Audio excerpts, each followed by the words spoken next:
Ah, the leaves are changing. The rivers and creeks are filling. It's all part of the Earth's natural rhythm as we march towards cooler seasons and shorter days. The cycle of life will always march on, forward, and we can't delay those long, warm riding evenings no matter how much we might like to, just as the salmon can't reverse the river flow to ease their return. For some of you, that might mean hanging up your helmet one last time, giving your garage queen one last wash and putting away for the winter season. Or even jumping on a dirt bike and going to explore the bush or the outback, no matter where you are. But for some of us, we'll want to keep the cycle going. So we'll pull out our winter hack and carry on, doing what we love to do best, riding. So join me on a ride today on my winter hack, while I discuss what I look for in the perfect winter motorcycle. What is it that allows us to disregard the usual barriers that we have to riding a motorcycle through salt, rain, sleet, and uncomfortable conditions, knowing that we're putting ourselves and our motorcycles at increased risk during the winter season, slippery roads, corrosive substances, and all that.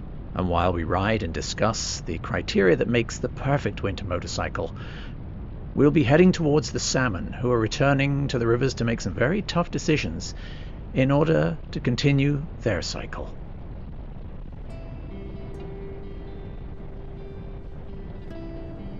Just a note, before we get started, personal equipment like a good helmet, anti-fog visor and visible waterproof safety gear are a must if you're going to ride in the winter, as are good wet weather tires designed to function in cooler temperatures.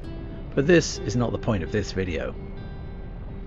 In this video, I want to discuss what for me makes a good winter hack. And first of all, I'd have to say, it's familiarity.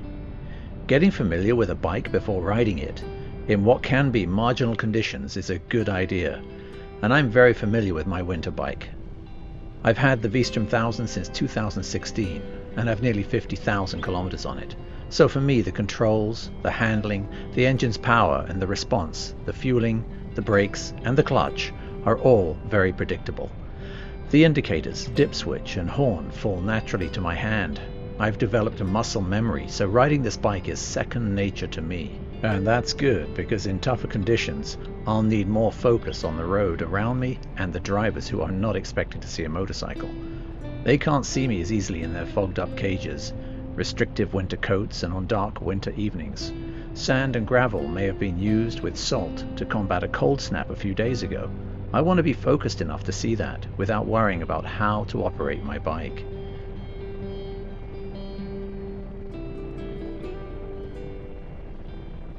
Another important thing for your winter hack is the temperament. No, not you, the actual motorcycle's temperament. The winter hack you pick should have a good nature. It sounds crazy, but if the bike is highly strung, eggs you on, doesn't like lower speeds or smooth operation at a constant throttle, has questionable handling at super low or even super high speeds, then either it must have very good electronic driver aids that mask this, or you must be a very experienced and competent rider. Working around a temperamental performer is a tough call at the end of the day in marginal conditions. Softer suspension rather than firmer will give you more grip in slick conditions. The V-Strom has semi-firm suspension, but it's fully adjustable, and it's long and plush when it needs to be.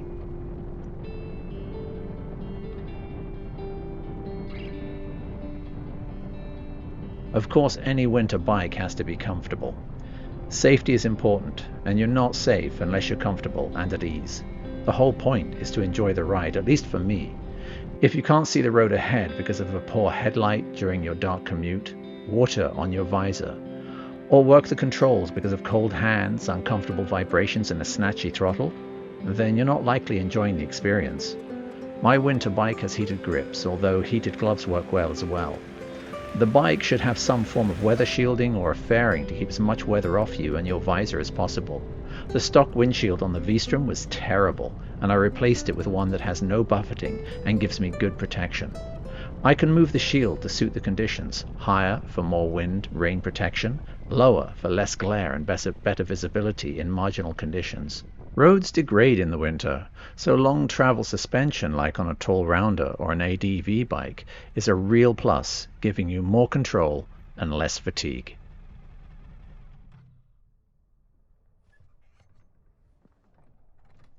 The bike has to be reliable. The bike has to be robust. A model with a good reputation and a known history are vital if you want to be sure you'll make your journey without being placed in a compromising situation, like on the side of a highway on a wet, dark, slick night. I've owned the V-Strom since new, so I know it's a safe bike. I do most of my own wrenching, so I have a vested interest in making sure the maintenance is on schedule and, of course, is done right. Spares and consumables like tires, brakes, and oil are easy to find. A bike which runs on tubeless tires so you can use plugs to fix a puncture quickly and safely rather than fiddling with an inner tube is a must in my opinion. And it should always start the first time, so plug it into a trickle charger, as winter uses more juice on your heated equipment than summer does.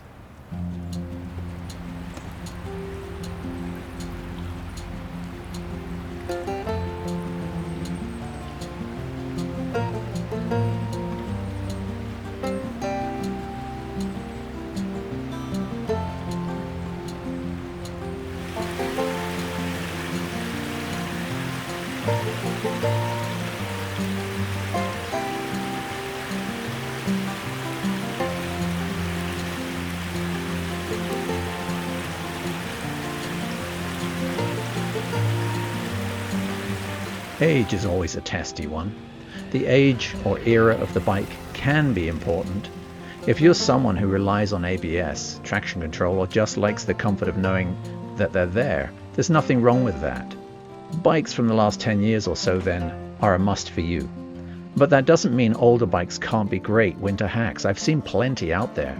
Bikes with less power may not need traction control. Bikes with longer travel suspension, larger wheels and aggressive tires will be more forgiving when braking and maybe don't need ABS. Lighter, less complicated bikes can be easier to ride in marginal conditions. Without electronics, they're more resistant to electrical faults caused by corrosion or water intrusion into switchgear or displays. Some modern bikes have lit switchgear, which I think is a great idea. Mine doesn't, but then again I've got the muscle memory, so I can ride the bike without knowing exactly from my eyes where things are. My thumbs and fingers find them quite easily. Then of course there's where you ride. If you're an urban rider, then again a lighter bike or scooter may work better for you. For longer, higher speed commutes though, there are many models out there that fall to my mind. Kawasaki's KLR, that venerable beast, is a very popular bike out there for a lot of riders. Honda's NX500 or NC750X, not the sexiest bikes on the planet, although that NC750 looks kind of cool. Any of the major brands that sell mid-size 500 to 1000cc bikes or larger capacity ADV bikes, or tall rounders, DR650s, even older BMW Airheads and the Kawasaki Versys, all of those I think fit into a great winter hack category. But for me, it's the V-Strom 1000 in this case, but the 650 would do a fine job as well. No doubt the 800 would. It gets me my winter fix to my destination, but unlike the salmon, I live to tell the tale when I make the journey home. A good winter motorcycle, or a winter hack as some call them, can make all the difference. It can extend the season. You can be riding when others are inside. There's less traffic on the roads, and riding in a different season is a wonderful experience, offering things that riding in the summer doesn't. And if you're wrapped up warm with some of those heated accoutrements, if you like, it's going to be just as comfortable as riding in the summer. Perhaps, for some of you, even more comfortable. Winter riding doesn't have to be a slog. You don't have to metaphorically kill yourself to go out riding. If you pick the right bike, you don't have to be a statistic like many of those salmon.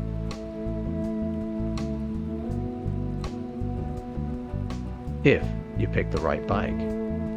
How about you? What is your ideal winter hack? The bike you would use or do use to get your riding fix even when the weather isn't playing ball? Leave a comment below. Don't forget to like and subscribe and help the channel and keep getting my content. Thanks again for watching. This is the Blue Marble Rider, out.